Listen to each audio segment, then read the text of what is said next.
네, 여러분 안녕하세요. 수원시 글로벌 평생학습관 러닝레터 배우로와 제 102호입니다. 오늘도 저는 배달꾼 조영호 관장입니다. 이번의 주제는 신참 간호사의 절반이 간호사를 포기하는 이유, 간호사들이 이직률이 엄청 높습니다. 이 현상에 대해서 말씀 나눠보도록 하겠습니다. 전문가 간호사님을 모시고 얘기를 나누겠습니다.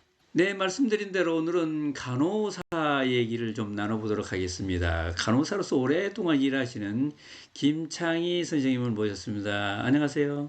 네, 안녕하세요. 예, 시간 네, 내주셔서 감사합니다. 네, 예, 교수님. 예, 네, 감사합니다. 간호사님은 간호사로서 생활하신 지가 몇 년이나 되셨어요?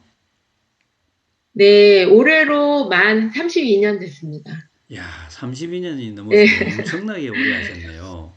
그동안에 네, 이제 파주병원에 주로 계셨나 봐요. 그죠? 파주병원에서 네, 무슨 일을 네. 하셨어요? 네, 파주병원이 저의 첫 직장이었거든요. 그래서 그, 한 20년 정도 임상 간호사로서 병동에서도 있었고, 응급실, 중환자실에서 근무를 했고요. 그리고 적정진료실에서도 근무를 했습니다. 아, 그리고 그래요. 그 마지막으로는 건강검진센터에서 업무를 했고요. 음, 그리고 현재는 경기도 의료본부 의료협력팀으로 와서 지금 행정간호사로서 근무하고 있습니다. 예. 경기도 의료원에 이제 지역 병원들이 몇 개라 그러셨죠?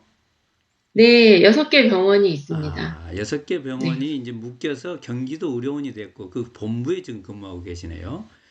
예, 예. 또 이 MBA까지 공부를 하셨어요. 경영학 공부를. 아, 네. 아, 제가 적정진료실에 있으면서, 네, 더 잘하기 위해서 공부를 했습니다. 네, 아유, 대단하십니다. 자, 간호사로서 쭉 하시는데, 이 간호대학, 간호학과, 간호대학의 인기가 좀 대단한 것 같아요. 네, 이제 2023학년도 입시가 진행이 되고 있는데, 뭐 50대 1도 기록이 돼 있고, 아주대의 경우는 뭐 18대 19대 1이고, 네. 대단한데, 간호사님이 학교 다닐 때보다 지금이 더 간호학과 들어가기가 어렵습니까? 네, 그런 것 같아요. 왜냐하면 지금은 제가 듣기로도 학교에서 한 1, 2등급이 돼야 그 음, 간호대학을 갈 수 있다고 하고요. 4년제 간호대학을 갈 수 있다고 하고, 또, 그런데 저희 때만 해도 그 정도는 아니었고, 네. 그래도 상당히 인기가 있어서 그 당시도 경쟁률이 아, 치열하긴 했습니다. 예, 네. 그러셨죠. 예, 예. 아, 제 주변에 보더라도 간호학과 네. 가겠다는 애들이 많아요. 굉장히 네. 선망이 되는 학과인데, 근데 놀라운 것이 네. 이렇게 어렵게 들어가서 어렵게 간호학 공부를 하고 병원에 취직했는데 음, 많은 간호사들이 1년 안에 사표를 쓴다. 한 반 정도나 사표를 글쎄요. 쓴다고 나와 있어요. 실제로 네, 현장에서 아주 그렇게, 안타까운 일입니다. 예, 현장에서 네. 그렇게 느끼십니까? 네, 저희 경기도 의료원도 이제 지방 공공의료 기관인데, 저희도 많이 나갈 때는 진짜 한 50% 정도도 나가고, 또 그 음, 이상 될 때도 있습니다. 그래서, 이상될 때도 있고. 예. 네네. 이 전체 간호사 이직률도 만만치 않아요. 14%, 15% 정도 되니까. 근데 네네. 이제 지금 신임 간호사들은 정말 심각하네요. 이게 또 MZ 세대의 특성일 수도 있겠죠, 그죠? 네, 사실은 이제 제가 봤을 때는 그, 이제 신규 간호사 입장에서 봤을 때는 임상 현장이 너무나 정교해지고 복잡해지고 또 감당하기 힘들 정도로 업무량이 많은 게 가장 큰 문제인 것 같습니다. 그래서, 아, 그런데 또 그걸 다 감당해야 되기 때문에 뭐 공부도 많이 해야 되고 습득해야 될 내용도 너무 많은 게 가장 큰 문제예요. 그런데 예. 거기다가 또 환자 간호하는 병원의 특성상 이게 실수가 용납되지 않잖아요.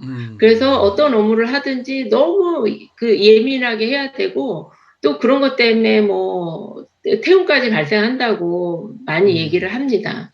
네. 아, 그러니까 지금 간호사들이 알아야 할 것도 음. 많아지고, 신경 네. 써야 될 것도 많아지고, 네네. 게다가 뭐 환자들 수도 또 많고, 그래 심각하네요.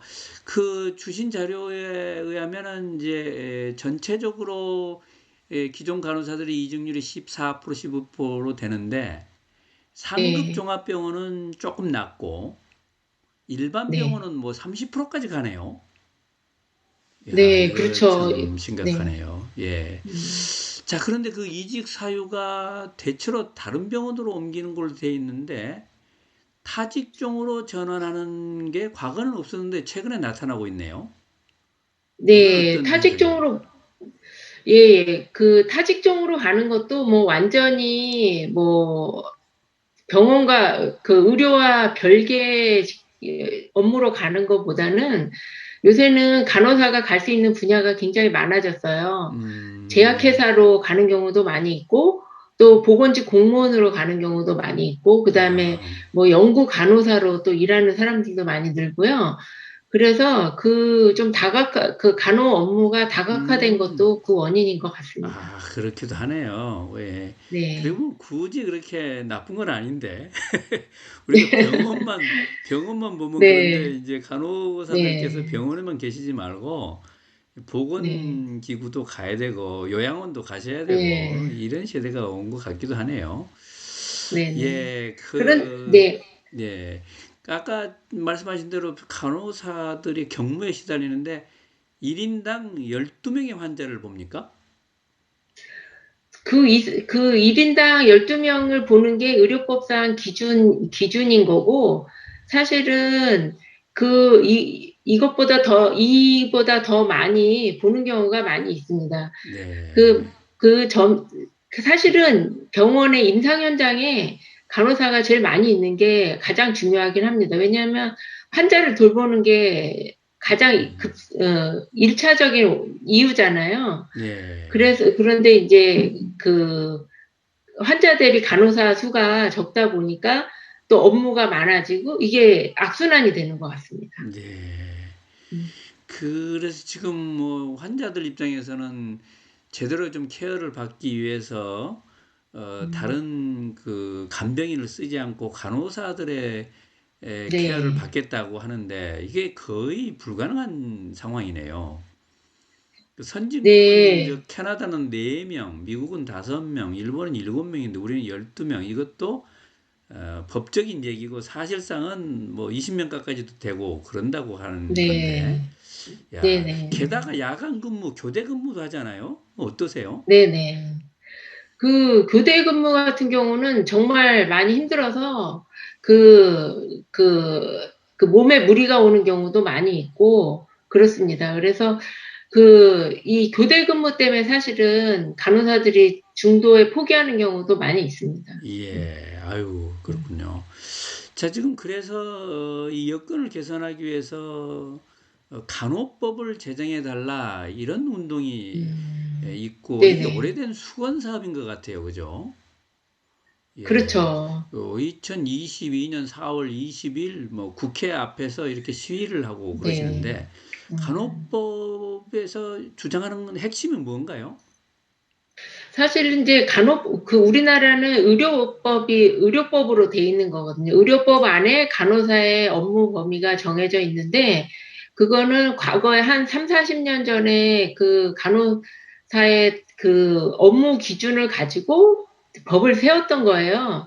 그런데 이제 의료 환경도 많이 바뀌고, 간호사의 업무도 고도화되면서 그거에 걸맞는 법적인 기준이 있어야 된다 해서 간호법 제정을 요청을 하는 거거든요. 그래서 내용을 네. 보면 그래서 가장 먼저 간호사 업무 범위를 명확히 해야 되고, 그다음에 간호 종합계획을 5년마다 수립해서 3년마다 실태 조사를 하고, 그다음에 환자 안전을 음, 위해서 적정 간호사 확보하고 배치, 그다음에 아, 처우 개선 기본 지침 제정, 재원 확보 방안 마련, 그다음에 간호사 인권 침해 방지 조사 등이 있습니다. 근데 이제 네. 현재 가장 쟁점이 되고 있는 항목이 그 간호사 업무 범위가 명확화입니다.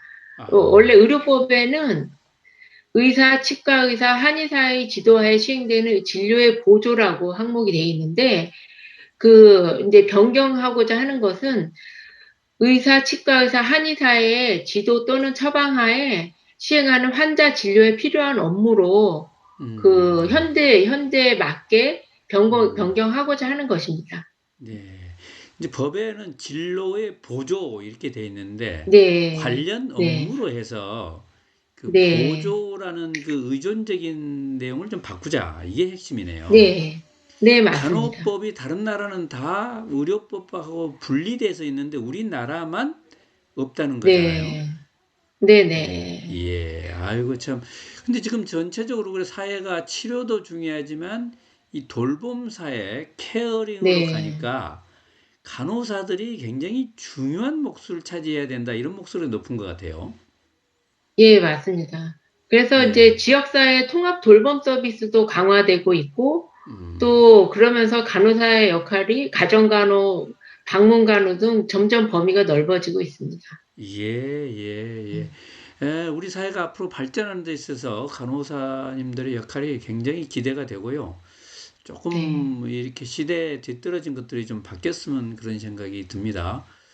네, 김창희 간호사님도 많이 좀 노력해 주시고, 저도 힘을 보태도록 하겠습니다. 네네, 자, 네, 우리가 이제 어록을 좀 뽑아서 소개하고 있는데요. 조명호 관장의 좌우지간입니다.